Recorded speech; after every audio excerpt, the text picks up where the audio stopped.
Madam Kidwai जी, अफलो का नेतृत्व जो करने वाली हैं वो मालविका जी, जिन्होंने अपने कार्य का हिसाब दिया कविता जी,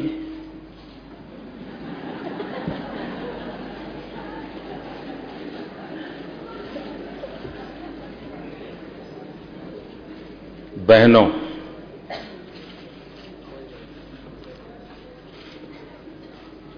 और इधर-उधर देख रहे हैं सब भाई,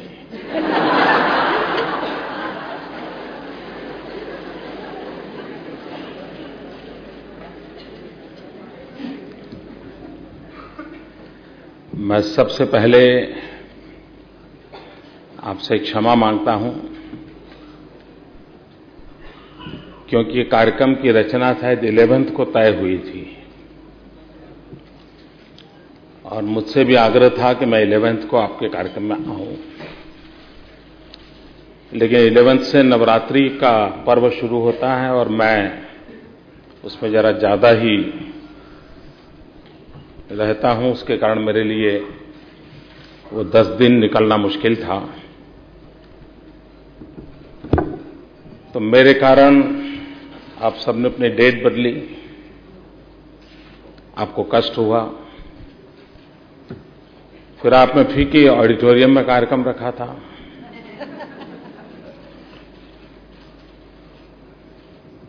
तो आपकी कठिनाई और बढ़ गई,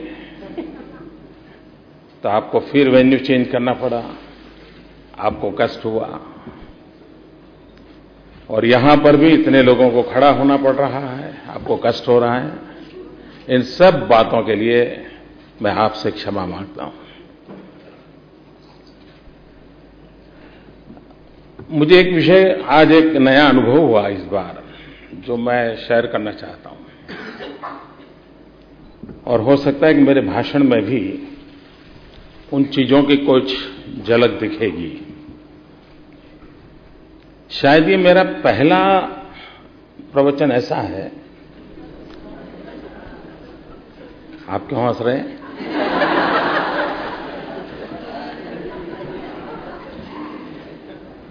चलिए, मुझे बाद में आपके हंसने का कारण बता देना। ये मेरा शायद पहला ऐसा प्रवचन है कि जिसके पूर्व मुझे फेसबुक पर और ट्विटर पर बहुत बड़ी मात्रा में आपसे जुड़ी हुई महिलाओं ने संपर्क किया। इतना ही नहीं, कई सारे सवाल भी पूछे और बहुत सारे सुझाव भी दिए, और इसलिए मुझे भाषण पे कोई ज्यादा सोचना नहीं पड़ रहा है, और मैं इस प्रयोग का स्वागत करता हूं कि यहां आने से पूर्व मुझे खुशी है कि इतनी बड़ी मात्रा में सामाजिक विषयों पर, जेंडर इश्यूज पर, देश के विषय पर हमारी बहनें, माताएं इतनी प्रोएक्टिव हैं, उनके मन में चिंता है, उनके मन में सुझाव है, और मैं इस सोशल मीडिया टेक्नोलॉजी का आभारी हूं, जिसके कारण मैं इतनी बड़ी मात्रा में माताओं बहनों से कनेक्ट कर पाया और उनके मन की बातें जान पाया। तो एक अच्छा अवसर मुझे मिला है, और इस अनुभव से मैं जरूर इस बात को देश के सभी नागरिकों के सामने रखना चाहता हूं कि भविष्य में भी मुझे अगर कहीं इस प्रकार से जाना हो, जैसे मैं कल कलकत्ता जा रहा हूं, मैं चाहूंगा कि जहां जा रहा हूं उनके मन में कुछ सवाल हो, कुछ विचार हो, मुझे जरूर इस टेक्नोलॉजी का उपयोग करके भेजें। मैं जरूर उसको गंभीरता से नोट लूंगा। I will note it. और आपको आगे भी निमंत्रण है। कुछ लोगों को रहेगा कि यार हम तो रह गए, तो आपको निमंत्रण है, आगे भी आप अपने सुझाव मुझे दे सकते हैं। हमारे देश में हमारी सांस्कृतिक परंपरा में, हमारी सांस्कृतिक विरासत में मां का स्थान सबसे ऊपर होता है। मां शब्द सुनते ही एक श्रद्धा का भाव प्रकट होता है, और जहां भी पवित्रता है, जहां भी शुद्धता है, उन सब में हमें मां नजर आती है। ये हमारे संस्कार में है, ये हमारी परंपरा में है। अगर गंगा के प्रति हमारी श्रद्धा है तो गंगा को भी मां कहेंगे, भारत के प्रति भी श्रद्धा है तो भारत को मां कहेंगे।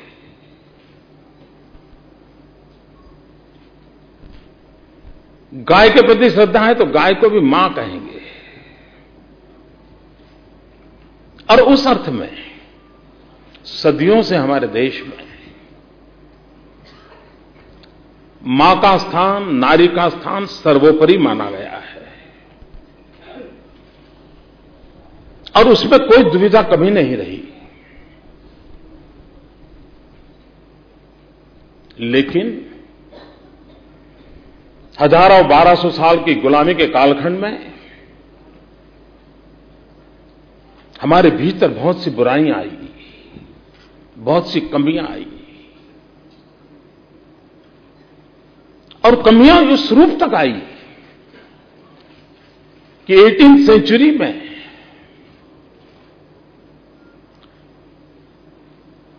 बच्ची को दूध पीती करने का परंपरा खड़ी हो गई।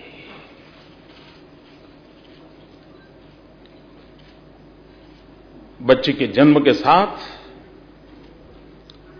दूध के पतीले में उसको डुबो दिया जाता था, उसे मौत के घाट उतार दिया जाता था। और 18वीं सेंचुरी में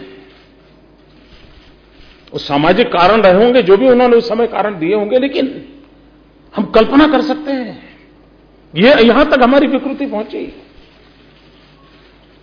देश आजाद होने के बाद लग रहा था कि हम आधुनिक भारत की ओर आगे बढ़ेंगे। हम लोगों को लगता था कि विश्व के सामने मातृ गौरव की हमारी परंपरा को हम दुनिया के सामने एक मॉडल के रूप में पेश करेंगे। समाज जीवन में नारी का स्थान क्या हो सकता है, हम दुनिया के सामने दिखाएंगे। लेकिन जैसे जैसे हम आधुनिक होते गए, ज्यादा से ज्यादा पढ़े लिखे होते गए, लगता है हमारी विकृतियां और बढ़ गई। और कभी कभी तो मुझे लगता है कि हम लोग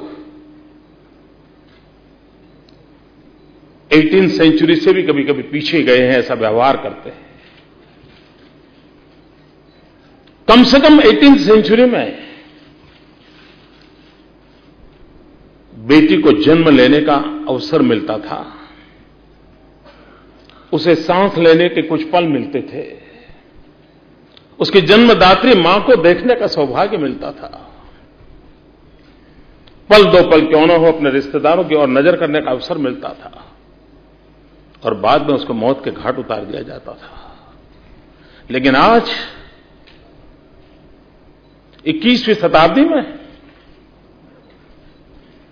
मां के पेट में ही बेटी को मार दिया जाए,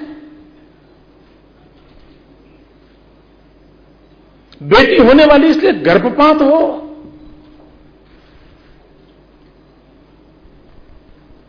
और इस पाप को कराने में न पुरुष पीछे रहते हैं, न मां पीछे रहती है। ये 18वीं सेंचुरी से भी हम पीछे गए हैं, इससे बड़ा सबूत क्या चाहिए।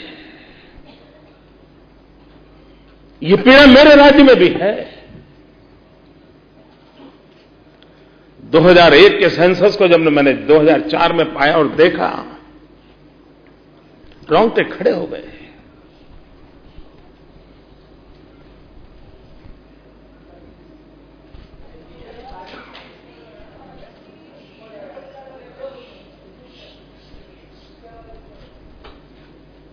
रोए तो किसके सामने रोए।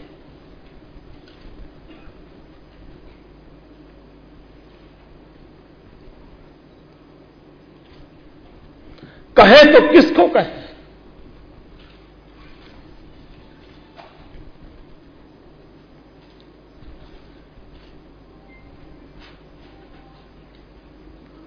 ये दर्द, ये पीड़ा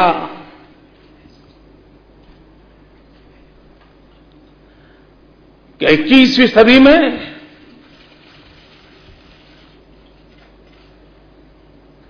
हमें सर उठाने की ताकत देती है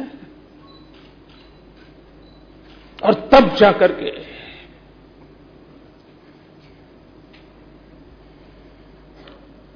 हमें आधुनिक हिंदुस्तान बनाना है तो उसकी पहली शर्त है हमारी मातृशक्ति का गौरव, मां बहनों की इज्जत, डिग्निटी ऑफ द वीमेन।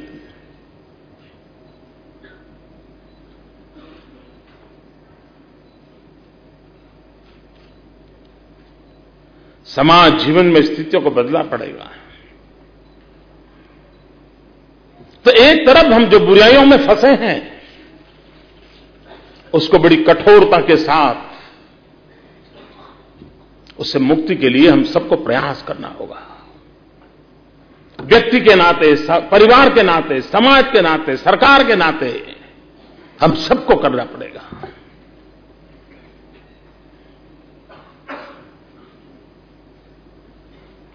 बेटे और बेटी के बीच भेद का समय, वक्त पूरा हो चुका है।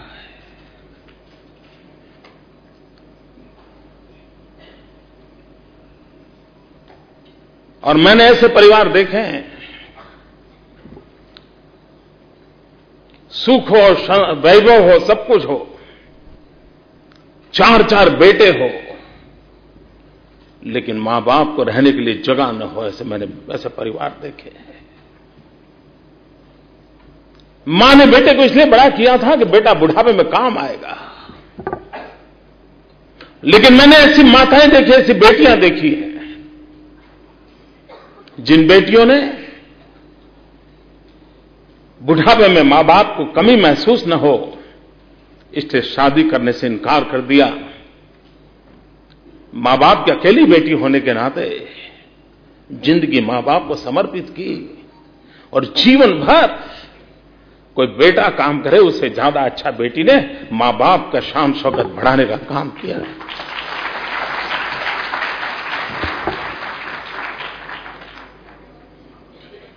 क्या समाज के नाते उस शक्ति को हम नहीं पहचानेंगे?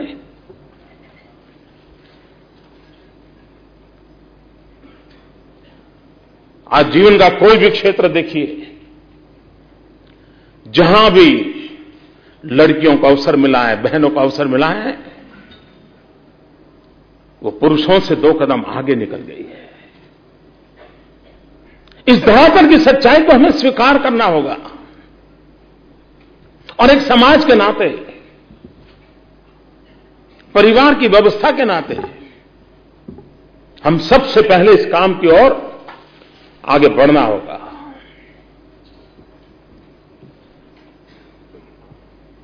और तभी जाकर के स्वस्थ समाज का निर्माण होगा। आज मैं कई प्रदेश देख रहा हूं जहां लड़कों को शादी के लिए कठिनाई हो रही है। लड़कियों की तादाद कम होती जा रही है।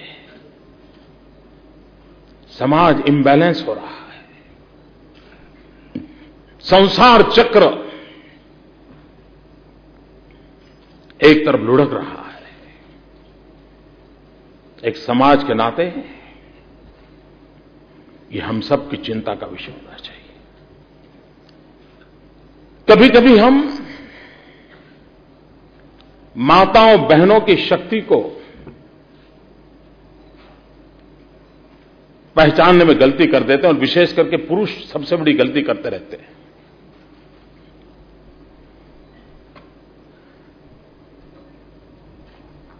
नारी एक शक्ति का धोध होती है, माता एक शक्ति का अंबार होती है। मर्दों की तरह वो रास्ते चौराहे पर अपनी मर्दानगी नहीं दिखाती है, वो शक्ति का संचय करती है और वक्त आने पर शक्ति का स्फोट होता है। हम व्यवहारिक जीवन में देखते हैं कि कोई महिला खाना पका रही हो और चपाती बनाए और बढ़िया सा गोल बन जाए इसके लिए पूरी मेहनत करें, और अगर उसमें कहीं छेद हो जाए और उसमें से भाप निकल आए और उंगली जल जाए तो इंतजार करती है कि पतिदेव जल्दी आ जाए तो अच्छा। वो दिखाई दे इस कलर की क्रीम लगाती है और पति जी को एंट्री होते ही कोशिश करती है कि पति जी का ध्यान जाए कि आज मैं जल गई हूं। चपाती बनाते बनाते स्टीम के कारण मैं जली हूं, और नजर नहीं गई तो कुछ चाय देते समय, पानी देते समय कोशिश रहती है कि वो देखें और कम से कम 2 शब्द बोले। बार बार उस पर फूंक लगाती हैं क्योंकि जली है वो। और पुरुष भी सोचता है कैसी है, चपाती बनाते बनाते इतनी सी भाप लग गई, उसमें 2 घंटे से बस कभी ये क्रीम लगाती है, कभी वो क्रीम लगाती है, फूंक लगाती, कैसी है ये। पति का भी व्यवहार अलग होता है, और वो ये मान के चलता है कि महिला यानी भाप से भी झलते आए तो परेशान रहती है, जो उसकी सोच बनती है। लेकिन वही महिला, बाजार में सेल लगा है, 20% डिस्काउंट का माहौल है, साड़ियां 20% डिस्काउंट से मिली हैं, भीड़ लगी है साड़ी खरीदने की, वो भी बड़े मनोयोग से एक के बाद एक साड़ियां देख रही हैं, और पता चलता है कि जिस मोहल्ले में वो रहती है वहां आग लगी है। सुनते ही वो सब छोड़ के भागती है, कितनी ही बढ़िया साड़ियां क्यों ना छोड़ के भागती है, गांव जाती है, जाकर के देखती है खुद का ही घर जल रहा है, तब वो चीखती है मेरा बेटा अंदर है, मेरा बेटा अंदर है। अड़ोस पड़ोस के जो अपने आप को मर्द कहने वाले लोग पानी छिटकते हैं, मिट्टी डालते हैं, वो चिल्ला रही है मेरा बेटा अंदर है।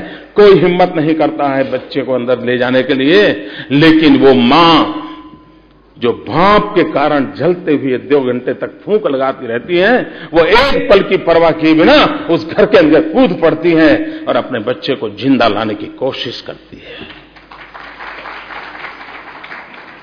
ये उसकी शक्ति है, और जब तक उस शक्ति को हम स्वीकार नहीं करेंगे, जब तक उस शक्ति और सामर्थ्य को स्वीकार नहीं करेंगे, हम यानी खास करके पुरुष मन, समाज मन हमारी शक्ति के सामर्थ्य को नहीं जान पाएगा। और एक बार इस शक्ति को जान लिया तो फिर ये शक्ति क्या पराक्रम कर सकती है, ये अनुभव कर सकते हैं। आज समाज में बदलाव आया है। कोई भी लड़का शादी के लिए जाता है तो वर्किंग वुमेन की पहली खोज करता है, भाई कुछ कमाई धमाई रहे। पहले एक जमाना था यार घर के बाहर जाना नहीं है, आज वक्त बदल रहा है। लेकिन वो सिर्फ आर्थिक हितों के काम नहीं बनना चाहिए, वैचारिक प्रतिबद्धता के आधार पर बनना चाहिए कि दोनों को समान हक मिलेगा, और तभी तो डिग्निटी बनी रहेगी। उसी प्रकार से एम्पावरमेंट ऑफ विमेन की हम बात कर रहे हैं। यहां एक विषय है एंटरप्रेन्योरशिप का। जब तक हम एम्पावर नहीं करेंगे तब तक एंटरप्रेन्योर की संभावनाएं कम है। एंटरप्रेन्योर की पहली शर्त है एम्पावरमेंट। हमने एम्पावर करना होगा। भूकंप के बाद मुझे गुजरात जाना हुआ था मुख्यमंत्री के रूप में। हमने एक छोटा सा निर्णय किया। हमने निर्णय किया कि सरकार की तरफ से जो भी मकान हम बना करके भूकंप पीड़ितों को दे रहे हैं, वो सारे मकान उस परिवार की प्रमुख महिला के नाम दिए जाएंगे। और बाद में हमने सरकार में नियम बना दिया। सरकार की योजनाओं के जो भी इस प्रकार से स्थायी संपत्ति देते हैं, उसकी पहला नाम उसकी मालिक का महिला के नाम पर रहेगा, बाद में पुरुषों का नंबर लगेगा। और ये देखिए, अभी यहां जो बैठे हैं उनको शायद इस बात की अनुभूति नहीं होगी। आज भी आप लाखों घरों का सर्वे कर लीजिए, परिवार में महिला के नाम कोई प्रॉपर्टी नहीं होती है। या तो पति के नाम पर होगी, या पिता के नाम पर होगी, या पुत्र के नाम पर होगी। और जरूरत पड़ेगी ट्रांसफर करने की तो उसी चैनल में ट्रांसफर होगी, इधर उधर कहीं जाने नहीं देते। और कभी संकट आया तो महिला जाएगी कहां? बैंक से अगर लोन लेकर के मान लीजिए वो कुछ करना भी चाहती है तो प्रॉपर्टी कुछ नहीं उसके पास। हमने एक छोटा सा निर्णय किया। हमने कहा कि जो भी महिला के नाम से प्रॉपर्टी लेंगे उनको स्टैंप रजिस्ट्रेशन फी हम माफ कर देंगे।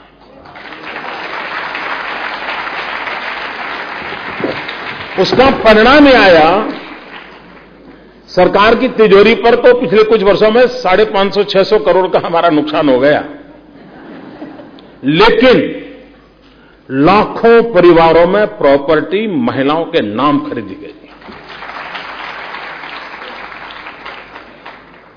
और ये बात सही है, अगर आर्थिक सामर्थ्य होगा तो निर्णय में भागीदारी होगी, आर्थिक सामर्थ्य नहीं होगा तो निर्णय में भागीदारी नहीं होती है। कभी कभी मुझे लगता है कि बच्चे को स्कूल भेजते हैं और पति का नाम, पिता का नाम लिखा जाता है।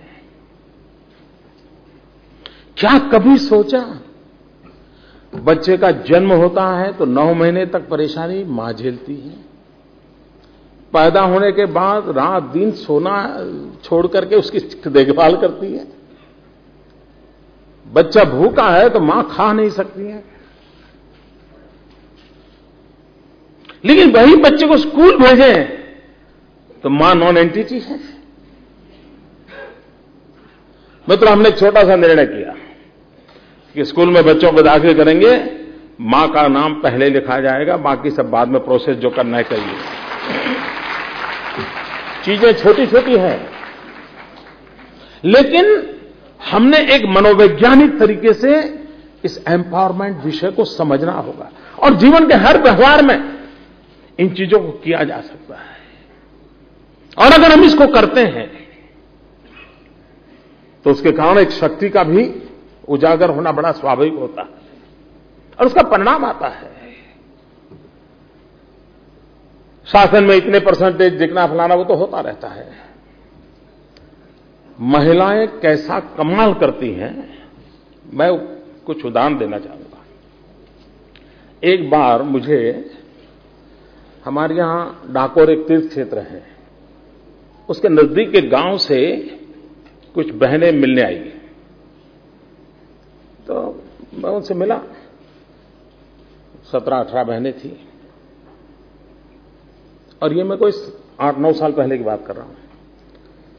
आपका भोजन का समय होगा ना? हाँ? चलें? जब बंद करना होगा आप कह देना, क्योंकि मेरा दूसरा कार्यक्रम 4 बजे है।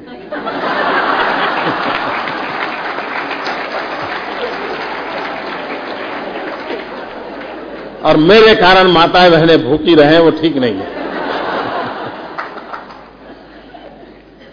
वो बहनें मुझे मिलने आई तो उस गांव ने एक बढ़िया निर्णय किया था।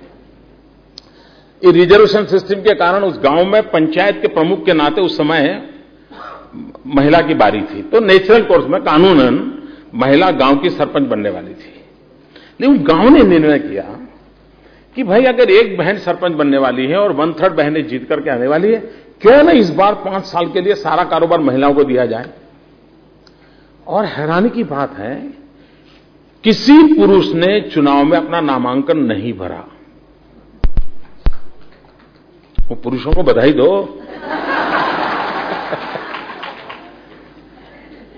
सभी महिलाओं का बॉडी बना, एक भी पुरुष नहीं। वो मुझे मिलने आई बहनें और उन्होंने कहा कि हम सब बहनें हैं जो गांव को चलाने वाली है और हम आपके पास आए। तो मुझे लगा कि चलो इनसे थोड़ी बातें करें। मैंने उनसे पूछा, गांव की बहनें थी, जैसा हम गांव हमारा देखते हैं उसी प्रकार की हमारी, कोई ज्यादा पढ़ी लिखी भी बहनें नहीं थी। ज्यादा से ज्यादा कोई बहन थी शायद 7वीं 8वीं पढ़ी होगी। मैंने कहा बताइए आप के मन में क्या है, क्या करना चाहते हैं आप गांव के लिए?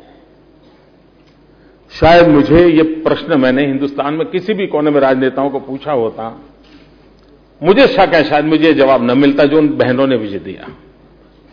उन्होंने कहा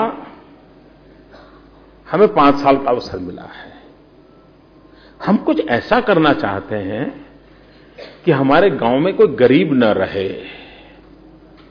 क्या एजेंडा है साहब? मैं इतना प्रभावित हो गया उन बहनों से कि गांव में काम करना है तो क्या कर रहा है? बोले साहब हम कुछ इकोनॉमिकल एक्टिविटी करना चाहते हैं, कुछ ऐसा करना चाहते हैं गांव में कोई गरीब न रहे। मैं समझता हूं कि इससे बड़ा कोई एजेंडा नहीं हो सकता। एक गांव के लोगों के मन में आएगा भी बाकियों का जो हो मैं ये कुछ करना चाहता हूं। खैर उन महिलाओं से बात करने से मुझे मन में विचार आया और क्रेडिट गोज टू उन माताओं को। और हमने सरकार में एक योजना बनाई कि जो गांव चुनाव में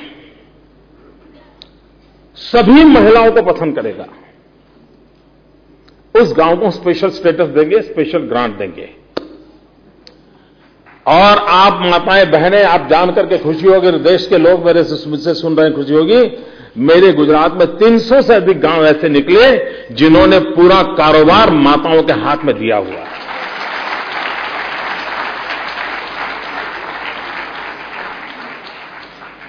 हमने उसको स्पेशल ग्रांट दी, अधिकारियों को लगाया, कुछ महिला अधिकारियों को लगाया, उनकी स्पेशल ट्रेनिंग की।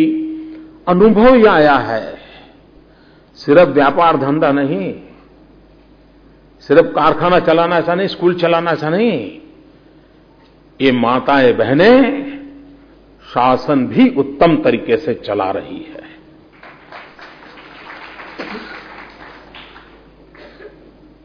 उस गांव के लोगों का विश्वास बना है। और कुछ गांव ऐसे हैं कि जिन्होंने दूसरी टर्म भी यही किया। अब ये अपने आप में आज के युग में, और जब मेरे गुजरात में तो एक एक गांव के पास पहले तो बेचारे को ध्वजवंदन करना हो तो झंडा लाने का खर्चा भी सरपंच को अपनी जेब से करना पड़ता था। एक जमाना था अपने यहां। आज गांव को हमारे यहां साल भर में 2-5 करोड़ रुपए की ग्रांट, ये तो रूटीन है। उसके बावजूद भी वहां के नेतृत्व के लोग इसके लिए तैयार हो, ये अपने आप में बहुत बड़ी बात है।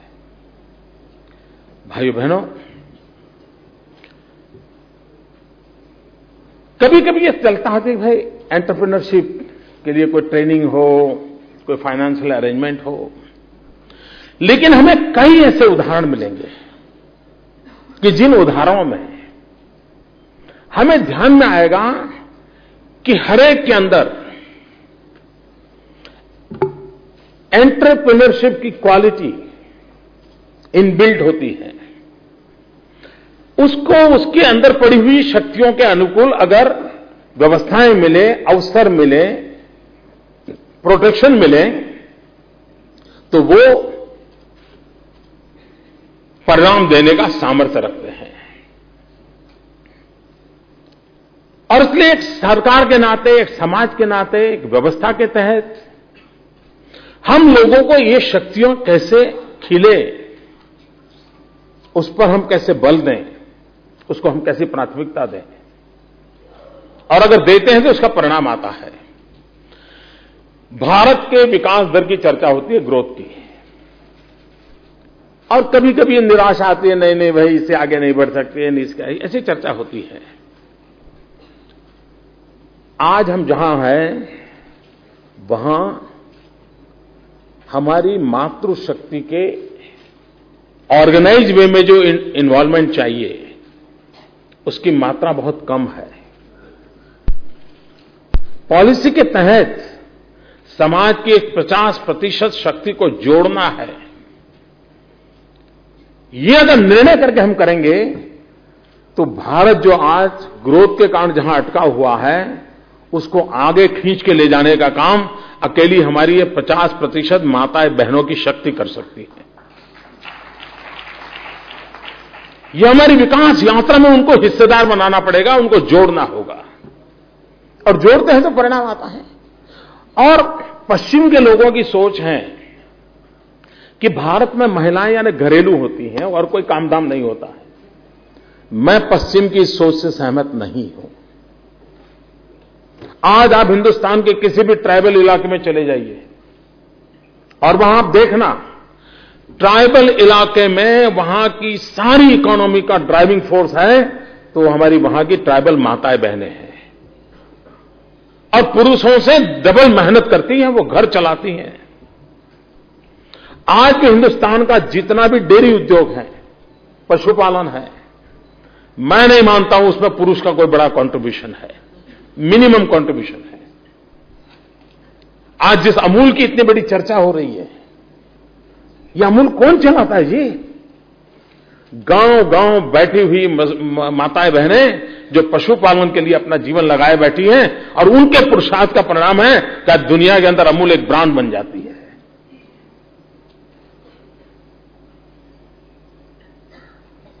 यानी इसका मतलब यह नहीं है कि भारत में महिलाएं आर्थिक विकास यात्रा में कहीं है नहीं, ऐसा नहीं है।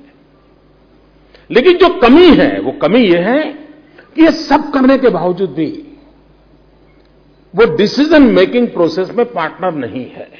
घर में भी देखा होगा, बाप और बेटा बिजनेस की चर्चा करते हो, कोई नए डीलिंग की चर्चा करते हो, और इतने में मां चाय लेकर के आई हो और 2 मिनट खड़ी होकर के बात सुनने की कोशिश करे तो बाप क्या बोलता है? अरे अरे तुम काम करो, जाओ किचन में जाओ, हम जरा बात करते हैं। यह जोड़ते ही नहीं है।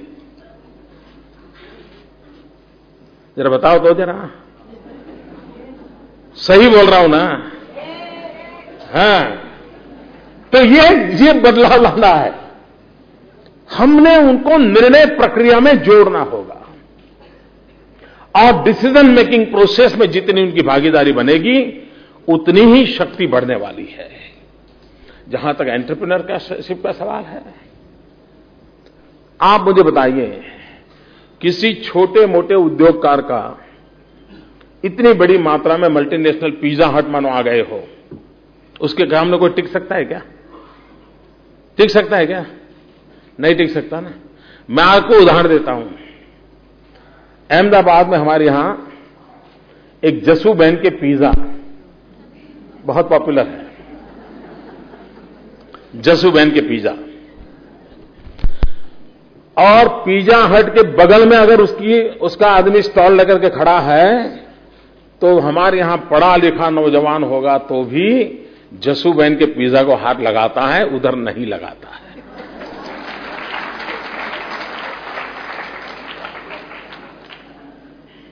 अब आज क्या होगा? मीडिया के लोग अहमदाबाद जाएंगे,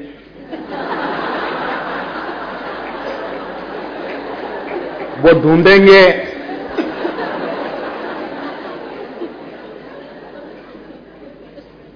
ये जशुबेन भी वो कलावती जैसा तो नहीं है।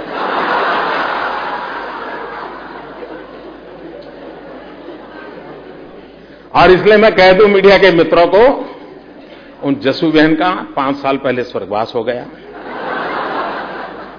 आखिरी सांस उन्होंने पुणे में ली, लेकिन उस अकेली औरत ने, उस महिला ने अपने परिश्रम से, और जसूबेन को गए 5 साल हो गए, उसके बावजूद भी आज भी जसूबेन के पिज्जा बहुत बड़ा मार्केट कैप्चर करके चल रहे हैं। आप लोग 5 स्टार होटल में जाएंगे तो हर प्रकार का मेनू में लिखा होता है, सलाद मिलेगा, डिनर, लेकिन ये किसका सलाद है वो नहीं लिखा जाता है। ये दही है तो उसमें लिखते नहीं कि अमूल का दही या मदर डेयरी का दही, ऐसा नहीं लिखते, दही लिखते हैं। लेकिन पापड़ में लिखना जाता है लिज्जत का पापड़। आपने मार्क किया है? अरे कभी तो देखा करो जरा गौर से।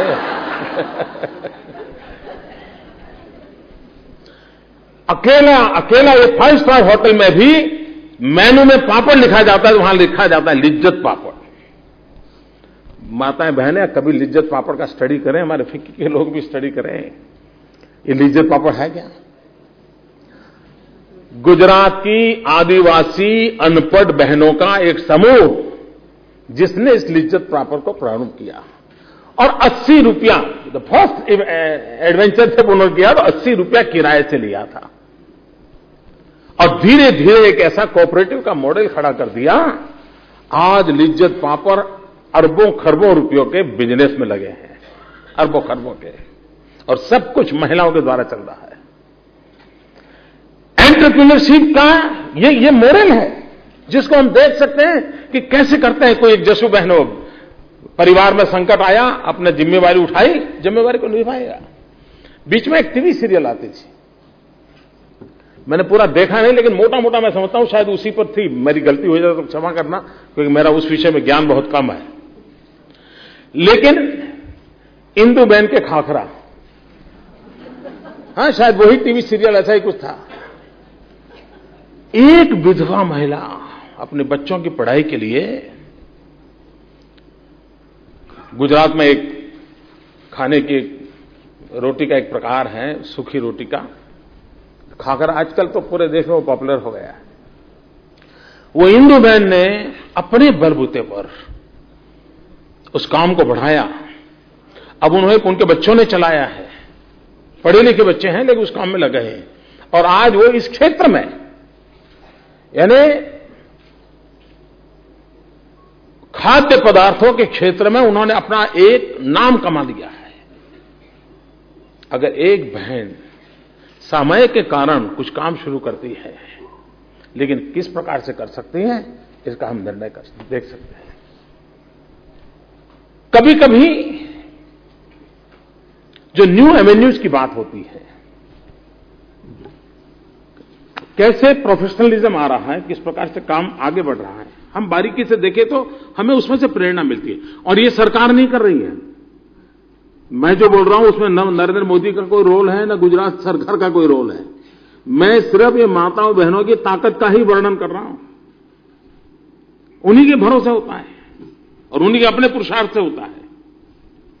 सरकार एक फैसिलिटेटर के नाते काम करती है, एम्पावर करने के लिए कुछ नीति नियमों को जरूर बनाती है, लेकिन समाज इस शक्ति को पहचानती है और उस शक्ति के भरोसे पर उसको आगे बढ़ाने का प्रयास करती है।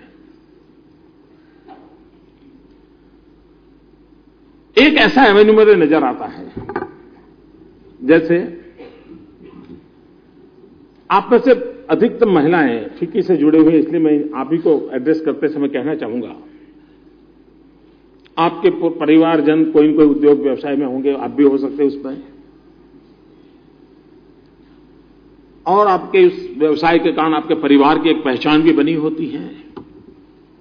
और आपकी इंडस्ट्री का कोई भी ब्रोचर देखोगे, कंपनी का कोई भी ब्रोचर देखोगे, तो आपने देखा होगा कि फर्स्ट 2-3 फेज, पहले 2-3 पन्नों पर कंपनी क्या सोशल काम करती है उसका वर्णन होता है। किसी गरीब की सेवा करते होंगे, छोटा अस्पताल चलाते होंगे, कोई स्कूल, वो सब पहले कंपनी अपना 2-3 पेज में वो देती है, और बाद में जाकर के उनकी प्रोडक्ट क्या है, फाइनेंशियल सिचुएशन क्या है, वो सारी बातें आगे के पेज में आती है। इसका मतलब ये हुआ कि हर कंपनी को लगता है कि कंपनी का चेहरा तो यही होना चाहिए। अगर ये हमारी जितनी 100 करोड़ से ज्यादा बिजनेस करने वाली जितनी कंपनियां हैं, और आजकल तो नियम है, कुछ पैसे कॉर्पोरेट सोशल रिस्पांसिबिलिटी के रूप में खर्च करना होता है, इनकम टैक्स के कारण उसको लाभ होता है, और सभी कंपनियां उस CSR को फायदा लेते हैं। अगर हमारे ये उद्योगकार मित्र अपने परिवार की बहन, मां, पत्नी, किसी को भी ये CSR का काम दे दे, मैं विश्वास से कहता हूं वो उत्तम काम करके दिखाएगी, क्योंकि उसके अंदर संवेदनाएं भरी पड़ी हैं और सच में उनको एक सेटिस्फैक्शन मिलेगा।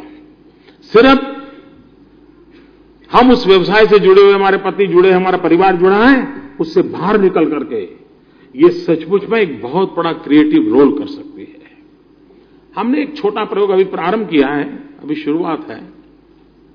We have a 1600 kilometre coast line, और कोस्ट लाइन पर हमारी मछुआरे परिवार रहते हैं, और मत्स्योद्योग जो है साल में 6 महीना बंद रहता है वेदर के कारण, समुद्र में जा नहीं सकते, उनको नीति नियम होते हैं, तो 6 महीने क्या करेंगे।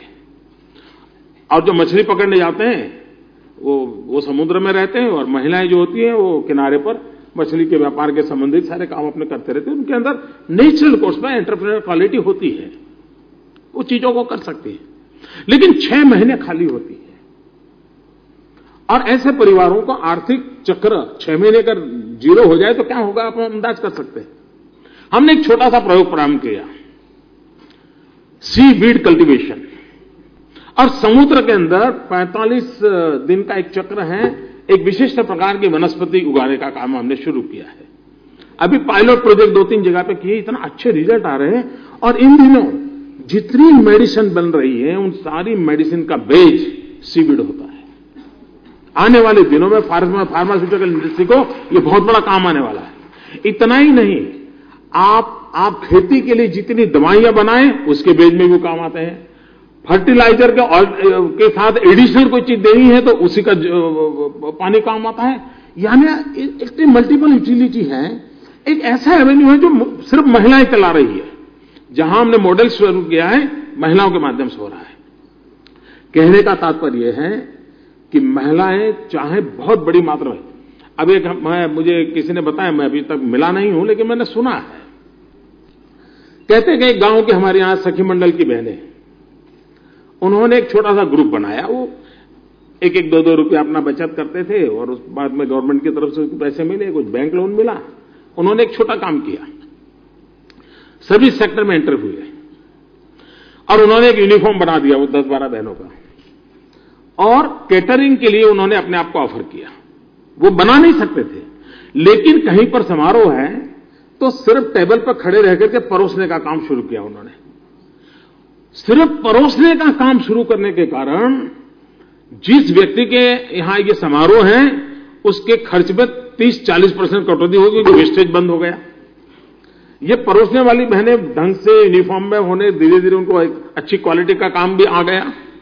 उन माताओं बहनों की भी आर्थिक लाभ हो गया। चीज छोटी है। देखिए, मैं छोटी छोटी बातें इसलिए बता रहा हूं कि समाज का बहुत बड़ा तबका है माताओं बहनों का, 50%।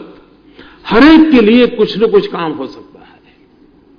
जिन लोगों ने महात्मा गांधी जी का जीवन देखा होगा, महात्मा गांधी के जीवन में एक गंगाबा का जिक्र आता है, और मैं चाहूंगा आप में से कोई अगर समय मिले तो उस गंगाबा के संबंध में जरूर पढ़ना चाहिए। 19वीं सेंचुरी के उत्तरार्ध में ये गंगाबा विधवा हुई। उस समय के रिवाज ऐसे थे, छोटी आयु में शादी होती थी। 14 साल की उम्र में विधवा हो गई वो। आप कल्पना कर सकते हैं उस युग में, आज से यानी 19वीं शताब्दी के आखिर में, पूरी 20वीं शताब्दी चली गई, 21वीं शताब्दी है, विधवा हुई महिला का जीवन कितना कठिन हुआ होगा। ये गंगाबा समाज के नियमों को अवहेलना न करते हुए भी खुद को आगे उठाया, पढ़ाई की, कुछ कपड़े बनाना, इन सारे कामों में अपने लगी और जीवन गर्व से जी रही थी। गांधी जी अफ्रीका से आए, उनको गंगाबा का पता चला। महात्मा गांधी गंगाबा को मिलने गए और गंगाबा के जीवन को, उनके काम को समझा। उन्होंने रिक्वेस्ट की गंगाबा साबरमती आश्रम में आए और जो काम कर रही है साबरमती आश्रम में शुरू हो। और आज जिस स्पिनिंग मिल की हम चर्चा करते हैं, चरखे की चर्चा करते हैं, मित्रों, गांधी को ये चरखा लाने का, देने का काम गंगाबा ने किया था। 19वीं शताब्दी के उत्तरार्ध की एक विधवा महिला, उसका ये सामर्थ्य है। अब एंटरप्रेन्योरशिप के लिए गंगाबा से बड़ा क्या उदाहरण हो सकता है। हमारी सरकार ने अभी कुछ वर्ष पूर्व गंगाबा के नाम से एंटरप्रेन्योर अवार्ड हम करते हैं। जो महिलाएं एंटरप्रेन्योरशिप में आगे आते हैं उनको हम गंगाबा के नाम से अवार्ड देते हैं। कहने का मेरा तात्पर्य यह है कि समाज में हमें इस क्षेत्र में जाने के लिए इतने उदाहरण मौजूद होते हैं। हम हमारे अलग अलग बगल में देखेंगे, हमें सारी संभावनाएं नजर आती है। हमें एक माहौल बनाने की आवश्यकता है, हमारी शक्ति को राष्ट्र के विकास के अंदर जोड़ना। अगर हम इस माहौल को बनाते हैं तो हम इच्छित परिणामों को प्राप्त कर सकते हैं। देश को आधुनिक बनाने में ये एक शर्त रहने वाली है कि आधुनिक भारत में हमारी माताओं बहनों का नेतृत्व कैसा होगा, किस प्रकार से समाज के सभी क्षेत्रों में मां बहनों की शक्ति काम लगेगी। अगर इस दिशा में हम बढ़ावा देते हैं, मुझे विश्वास है कि हम भारत के भाग्य को बदलने में हमारी मातृशक्ति का सामर्थ्य देश को आगे बढ़ाने में काम आ सकता है। आप सबके बीच में जाने का अवसर में मिला। मालविका जी आने वाले दिनों में इस कार्य को संभालने वाली हैं। मेरी उनको शुभकामनाएं हैं और एक सुझाव भी है। क्या फिक्की और फ्लो की तरफ द्वारा एक अच्छी एडिटोरियल टीम बना करके, रिसर्च टीम बना करके एंटरप्रेन्योरशिप क्षेत्र में महिलाओं ने कैसे कंट्रीब्यूट किया है, किस प्रकार से उन्होंने अपने जीवन को जी करके दिखाया है, क्या हम एक अलग वेबसाइट बना करके लोगों को कहे कि आप अपने एक्सपीरियंस जोड़ते जाइए तो वेबसाइट पर मिलता जाएगा।